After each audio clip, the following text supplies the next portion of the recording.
Hey guys, welcome. This is our 12.3 video. Let's get started. I'm going to make this bigger so we can actually see it. What do you think?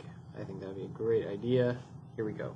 Alright, Inscribed Angle Theorem. This is our first one talking about what an inscribed angle is. And an inscribed angle is basically an angle that its vertex is on the circle. Okay, so you might want to write that down, but I want you to use your own words instead of throwing up the definition, having you just copy. But we want to know the inscribed angle is an angle where its vertex is on the circle. Okay? And then we have a very special rule. The measure of an inscribed angle is half the measure of its intercepted arc. Here's a prime example. If this is 100, yes, that's 100. We take half of it, and that would give us this measure in here, 50, right? So we're going to use that in a moment. We have a bunch of things that are related to this. And that's these three, so make sure we get those down. But if we have two inscribed angles that are congruent to the same arc, then they're congruent. That would make sense because they would both open up to the exact same number. An angle inscribed in a semicircle is 90. That makes sense because this measure right here, from here to here, would be 180. And well, what's half of 180? It's 90. And the opposite angles of a quadrilateral inscribed in a circle are supplementary.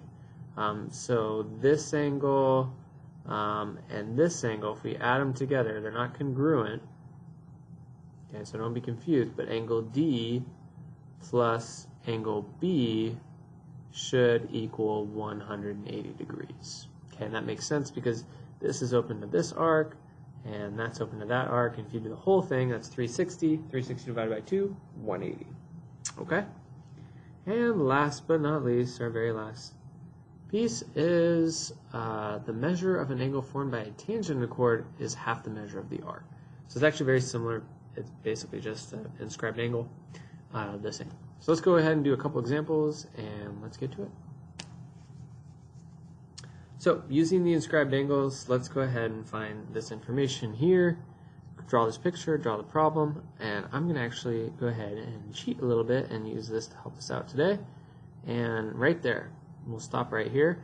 See this 60 degrees? It opens up to arc PT, which means A and 60 do have the relationship of an inscribed arc, which means if this is 60, this piece should be twice as big, or if I had that piece, then it would be half as big. So we're going to use that to help me solve.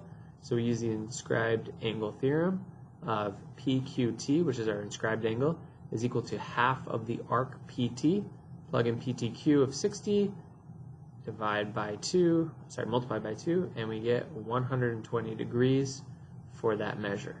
Now we also want to find our B, and if we take a look at our B, it opens up to 120 and the 30, so we need to go ahead and add those two together using arc addition postulate, and we can get half of 150 basically, so right here. So we're going to write all this down, all this good stuff. So B should be half of the 150. Again, all of this, write it down, okay? And we continue on, and we get 75 as our final answer. So our two final answers, A is 120, B is 75. Okay? Let's move on to our next problem. Okay, so in this one, what's the measure of angle 1? So we have 70 here, 40 here. Now this is a diameter, so from here all the way to here is 180 degrees. And this is an inscribed angle, so angle 1, this one's really fast, it's 90 degrees because it's half the measure of the intercepted arc. So they threw some numbers in there to kind of try and confuse us, but we're not going to be confused. Not by that problem. Let's erase that, and it has another problem for us to do. Okay, stop here. This is our third example. Okay, third example. So notice this 38 opens up to this arc right here. So this 38 opens up to this arc.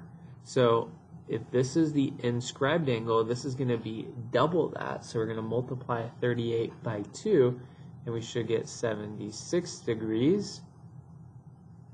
And then notice angle 2 also opens up, so we can, let's use a different color here. So sky blue, it's pretty, opens up to the exact same arc, so angle 2 is going to actually also be equal to 38. And this is one of our corollaries that stated if two inscribed angles open up to the exact same arc, then they're congruent. So we could actually shortcut that a little bit. Okay? All right, one last problem, I promise. And we can also use arc measure. So let's take a look at this problem. And here we go. First, we'll start out, I kind of like that blue. PMQ is an arc. It's a major arc. We know it's a major arc because it's over 180. So this arc right here is 212. And we want to find PQR, angle PQR. So we're looking for this angle right here. Like, what is that guy? That's what we want to know. Okay. Well, this tangent angle that was created here can actually be found using the same concept that we were doing for inscribed angle. So we're going to find this angle in green.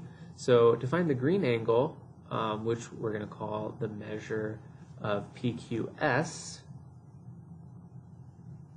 we're going to set that equal to half of the arc, which is 212. Go figure. So we get that to be 106. So this angle right here is 106. Now notice this is a straight line, so we should get 106 plus x, and that should equal 180 degrees because it's a linear pair. So add those together, subtract 106 from both sides, and x is going to equal 74 degrees. And we done. Wow. Okay, so inscribed angle, half of its intercepted arc. Does it get any easier? I don't know. All right. Thank you for playing. Hasta luego. I bid you farewell.